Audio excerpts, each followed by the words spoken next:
Este é o laccursos.com.br, eu sou o Rodrigo Belmonte, a aula de hoje é de Direito Administrativo, Atos Administrativos, parte 3 dos atos administrativos. A gente vai conversar hoje especificamente sobre mérito do ato administrativo e alguns dos seus efeitos. O bacana da aula de ato administrativo é que a gente está fazendo ela em partes. Para quê? Para você justamente poder ir estudando, assimilando as informações aos pouquinhos, revisando sempre que necessário, e isso não fica uma coisa cansativa, nem muito pesada, até porque esse ponto da matéria de direito administrativo, atos administrativos, é bem grande, é bastante grande. Hoje a gente está na parte 3 e vai conversar sobre mérito administrativo. A gente já conversou um pouquinho sobre isso quando analisou os elementos do ato administrativo.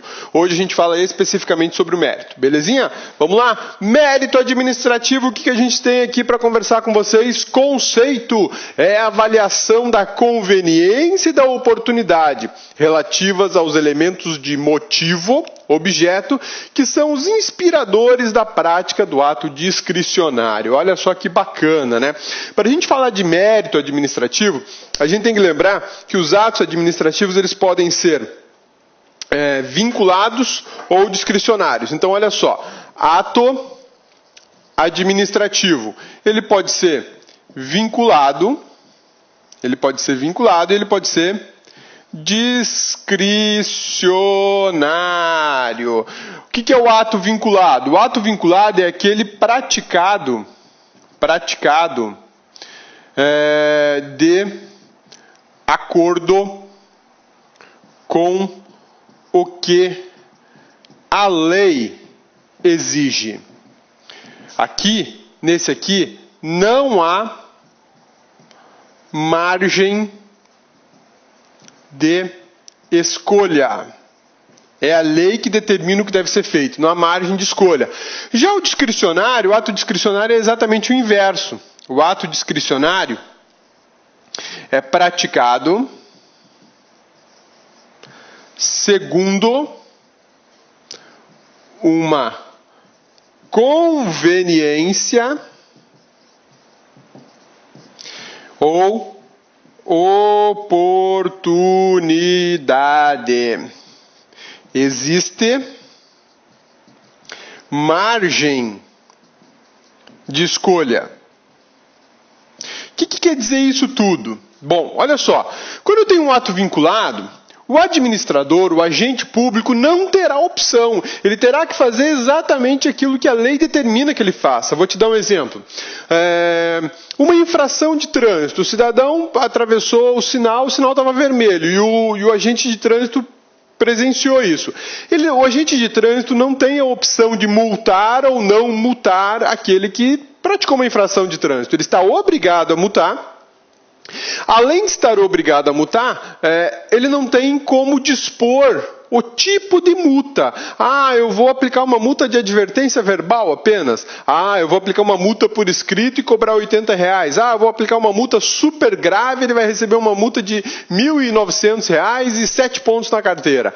Tem isso? Não. Ele não tem essa escolha se ele multa ou se ele não multa. E que tipo de multa ele vai aplicar. Ele não tem essa escolha. A lei já é muito clara. A lei fala, passou o sinal, desrespeitou o sinal vermelho, tem que aplicar multa e a multa é tal. Acabou. O agente público não tem margem de escolha. Ele vai ter que fazer de acordo com o que está na lei.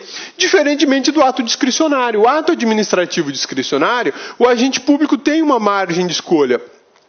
Você, meu amigão, resolveu fazer aí uma festa bem grande na rua da sua casa. Mas é prudente que se feche a rua para evitar transtornos, atropelamentos, né? Porque a rua vai ser povoada de barraquinhas, pula-pula, criançada, né? Vai ter até uma festinha ali para o pessoal dançar. E aí, não dá para ficar com a rua transitando carro, moto, caminhão, ônibus, então vamos fechar a rua. Aí você vai até a prefeitura e fala, olha, eu preciso fechar a minha rua durante tantas horas no dia tal. A prefeitura tem uma margem de escolha. Será que é conveniente? Será que é oportuno autorizar fechar a rua? Veja bem, eu não estou aqui falando de autorizar a fazer a reunião. Você pode fazer. Pode fazer, sem autorização ou não para fechar a rua, você pode fazer, só que você vai ter que conviver com o trânsito da rua.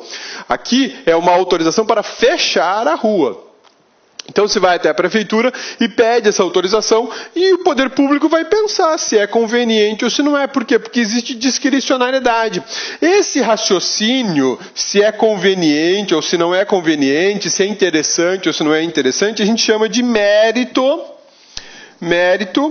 administrativo. Mérito administrativo.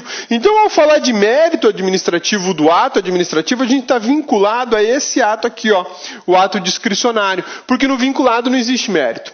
Não existe um mérito que você possa mexer, manipular, pensar se é conveniente, se não é. Não tem essa conversa. Aqui, quando a gente fala do ato vinculado, a regra é muito simples. A regra é que o ato tem que ser praticado nos termos do que a lei dispôs. Se a lei falou multa, é para multar. Se a lei falou uma multa de R$100, é para aplicar uma multa de R$100. Se a lei falou multa de R$50, é de R$50. Não existe margem de escolha para o agente público. Ele vai fazer aquilo que a lei manda ele fazer.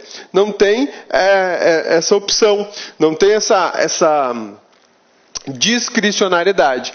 Então, quando a gente fala de mérito administrativo, a gente está no universo dos atos administrativos discricionários, ou seja, aqueles em que há uma margem de escolha, há uma margem, um espaço para tomar uma decisão favorável ou uma decisão negativa. E quem vai decidir isso é o agente público, segundo os seus conceitos, segundo os elementos de moralidade, de ética, legalidade, probidade, eficiência e por aí vai. Todos aqueles princípios que norteiam a administração pública. Então, quando a gente fala de ato administrativo, é sempre bom ter em mente a ideia de ato vinculado e ato discricionário. Belezinha? A gente já falou sobre o poder discricionário, poder vinculado na aula 2 de atos administrativos, então isso não é mais uma novidade para você, né, meu amigão? Né, bonitona? Então, o que rola? Agora a gente vai falar um pouquinho mais, então, sobre...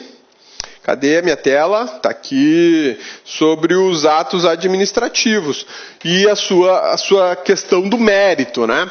Então, olha só, é a avaliação da conveniência e da oportunidade. Conveniência e oportunidade, o sinônimo disso é discricionariedade, que tem um outro sinônimo chamado mérito administrativo. Então, falou em mérito administrativo, a gente está falando em discricionariedade da administração em praticar ou não praticar determinado ato, segundo oportunidade e inconveniência, relativos ao objetivo e ao motivo e ao objeto do ato. Essa ideia de discricionariedade, de oportunidade de conveniência, de mérito administrativo, eu vou concentrar isso apenas em cima de dois elementos do ato administrativo. Que elementos são esses? O motivo e o objeto, que a gente já viu nas outras aulas de ato administrativo. Os demais elementos não estão sujeitos à discricionariedade. Eles são obrigatoriamente vinculados. Cai muito, mas cai muito em prova de concurso, perguntando o seguinte: que elementos do ato administrativo são discricionários? Só tem dois, objeto e motivo, só dois. Põe isso no seu cabeção, meu amigão. Grava isso no HD. Bonitona, grava isso, marca com aquela canetinha, marca texto amarelinha assim, né? Escreve aí no seu material de apoio. Só dois elementos do ato administrativo são discricionários. Podem ser discricionários, melhor dizendo, que é o motivo e o objeto. Olha só, a gente tem aqui o MOSF, né? O que é o MOSF? Elementos do ato administrativo, motivo, objeto, sujeito, competente, forma e finalidade. Apenas estes dois podem ser discricionários, tá? Apenas estes dois podem ser discricionários. Ao passo que todos eles, aqui, ó, serão vinculados, tá? A forma, a finalidade e o sujeito competente é vinculado. E aqui, ó, pode... Olá, meus amigos, minhas amigas, sou o professor Luiz Antônio Carvalho, e aí, gostou dessa aula do professor? Professor top de linha aqui do Lá Concursos. Meus amigos, minhas amigas, você quer continuar assistindo essa videoaula? Aliás, você quer assistir as 83 videoaulas que o LAC selecionou exclusivamente para o concurso do Instituto Federal Catarinense 2016. Então acesse nosso site lá, concurso.com.br. O nosso curso custa apenas 10 mensalidades de R$15. E eu tenho certeza, se você cumprir o nosso personal coach, você vai ficar muito competitivo. Tá certo, meus amigos? Então, forte abraço e espero você aqui no LAC Concurso. Tchau, tchau.